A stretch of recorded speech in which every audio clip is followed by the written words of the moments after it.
Okay, we're going to talk about pharmacy, part 2. Yesterday we discussed predominantly roles, career choices from pharmacy, everything from a pharmacy aide, which is just a little bit of on-the-job training, got to have a high school degree, to a pharmacy technician where you're actually getting a state certification and have to pass a state certification test, to pharmacists. Pharmacists are ultimately responsible for anything that goes on in the pharmacy. We have any mistakes in dispensing medication, guess who is going to be ultimately responsible for that? Who do you think? Who do you think is going to be ultimately responsible if there's a medication error? The doctor. The person that's going to give it to them. I don't know. That would be whom? The pharmacist, okay? Pharmacy technicians, they can fill prescription, controlled substances. However, that's probably going to be checked by the pharmacist before it's dispensed to the patient. Any questions on that? No. Okay, so we're going to talk about some regulations and procedures in the pharmacy today. And it's pretty short. So afterwards we'll have our little quiz in Schoology on chapter 18.2, Pharmacy Rules and Regulations. Primary responsibility of those who work in pharmacies are the ordering, handling, dispensing of medications. Already showed you the physician's desk reference, the big book, right? If you think you want to work in a pharmacy, you are going to have to be intimately familiar with that book or know where to go to that book to get the answers that you need to know.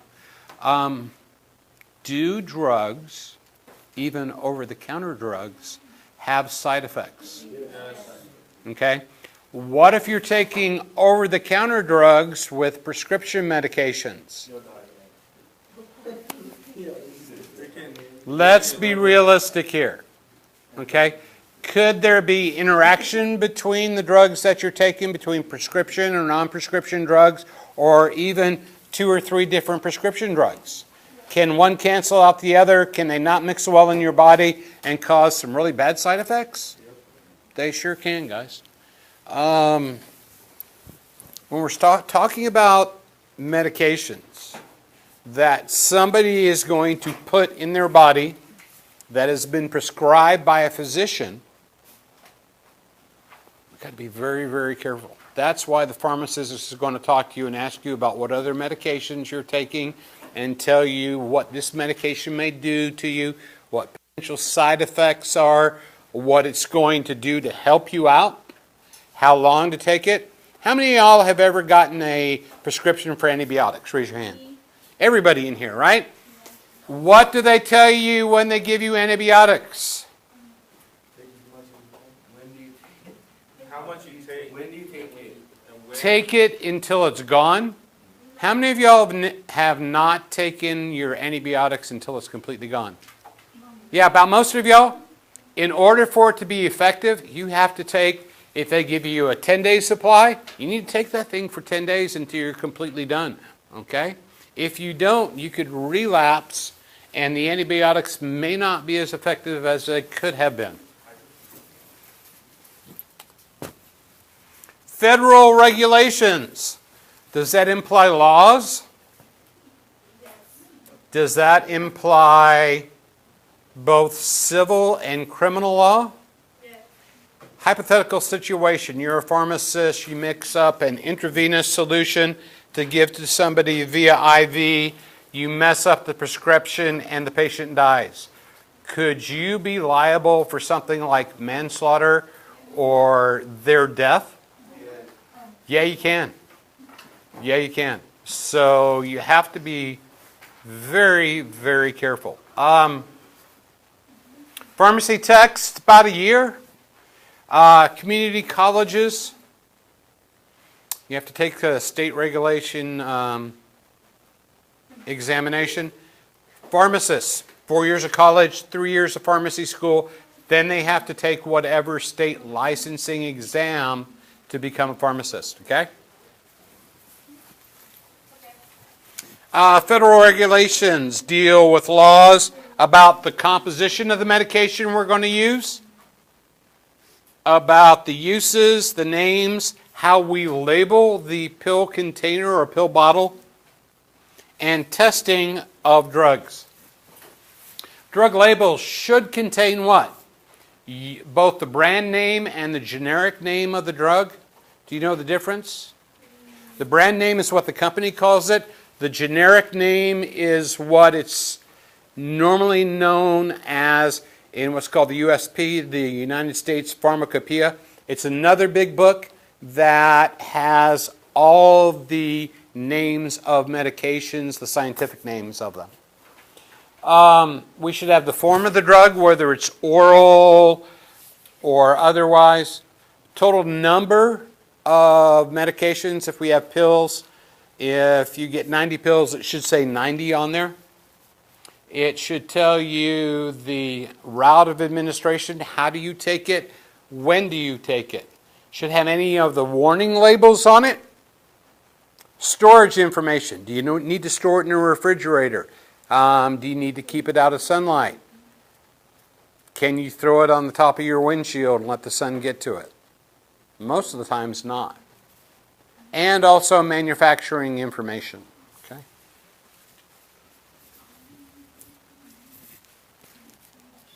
Packaging. You may get packages that only have a single dose or to have multiple doses. How many of y'all have ever suffered from something like asthma, bronchitis, had to take breathing treatments? What do they give you to put in your nebulizer? Little tubes of a medication called albuterol, and you have to pull that off, squeeze that in the nebulizer, and it takes about 8 to 10, 12 minutes for that to get that and aerialize that so you can breathe it in right. So we can have one dose or multiple doses.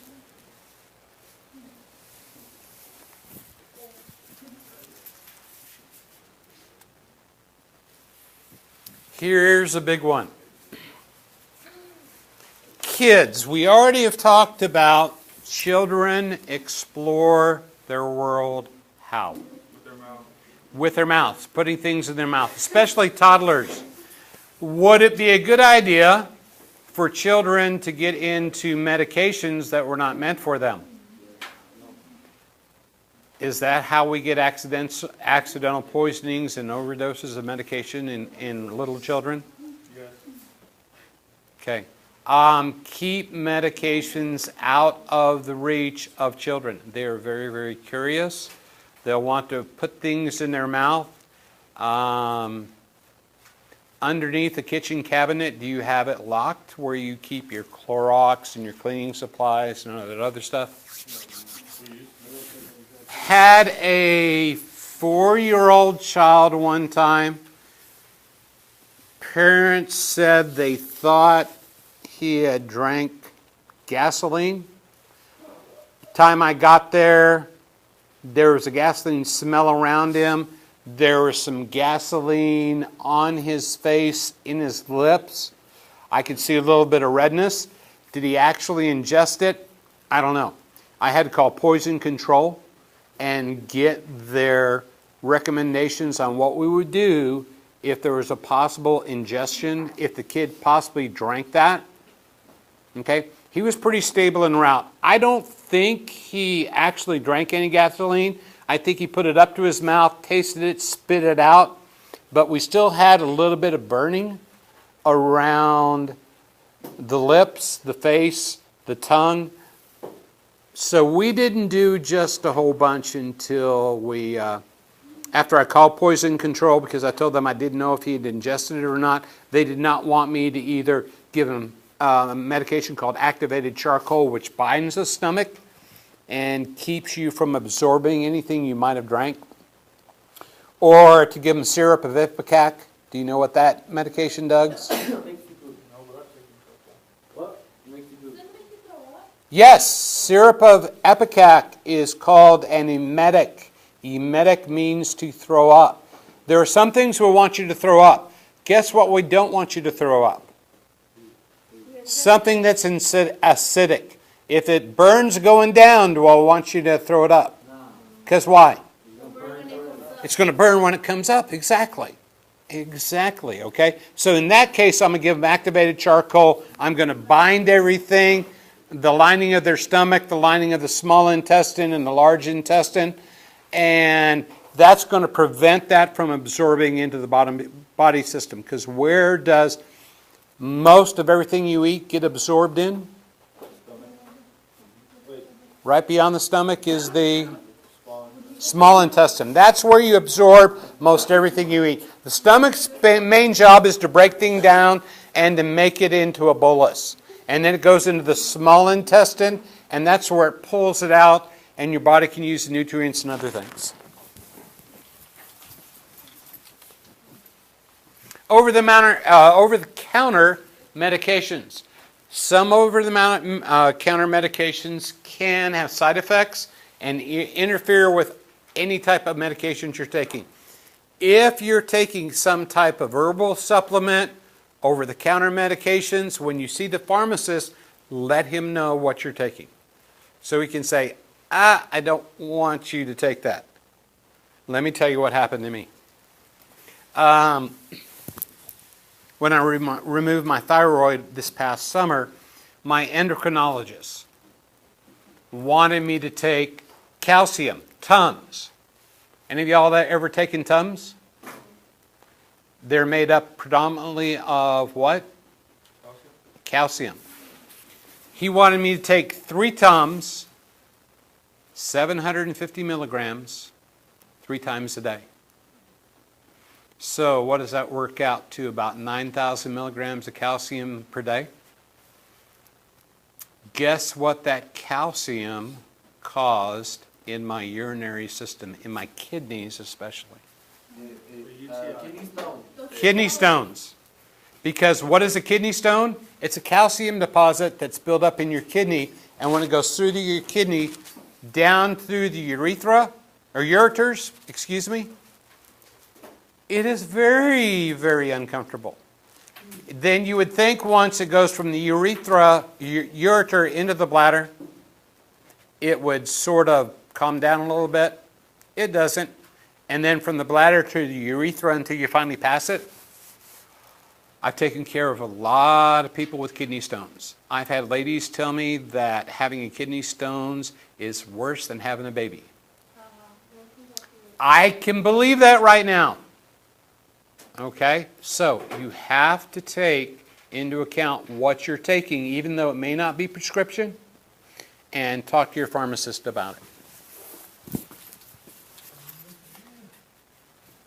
Prescription medications can only be dispensed with a prescription from a physician or a doctor. It must contain a label stating, "Caution, federal law prohibits," without a prescription. Who can give you a prescription? The doctor. A medical doctor is the only one. Can a dentist give you a prescription? Yes. Yeah. That would be maybe one of the few exceptions. PAs can, because they're working under direct supervision of doctors. Family nurse practitioners who are advanced practice nurses can also, once again, under the direct supervision of a supervising physician. Controlled substances. What do you think is controlled? Meth, drug. No, wait, prescription. Probably narcotic type prescriptions. Okay? We have 5 categories. Why would a medication be listed as a controlled substance? You want to see what the textbook answer is? Medications are listed as controlled substance on their potential for abuse. What is the number one abuse substance in the United States today? Which drugs? Yeah, you got it. Painkillers. Prescription painkillers is the number one misused drug in the United States today. You can go from morphine, fentanyl suckers, hydrocodone, OxyContin. There's a whole list of different narcotic type pain relievers that are being abused. And you know what? So many people who go on to harder drugs such as methamphetamine, cocaine, heroin, where do you think they started? Prescription painkillers, then they can no longer get them. And then what do? They start using illegal drugs to support their addiction. Does that sound pretty scary to you? Does to me. Recently up in the Northeast, they have seen almost a 200% increase in overdose and death. Why? Because people are abusing either prescription drugs or illegal drugs. All right, so we're going to have a quiz in Schoology over this, and we're going to stop this recording at this time.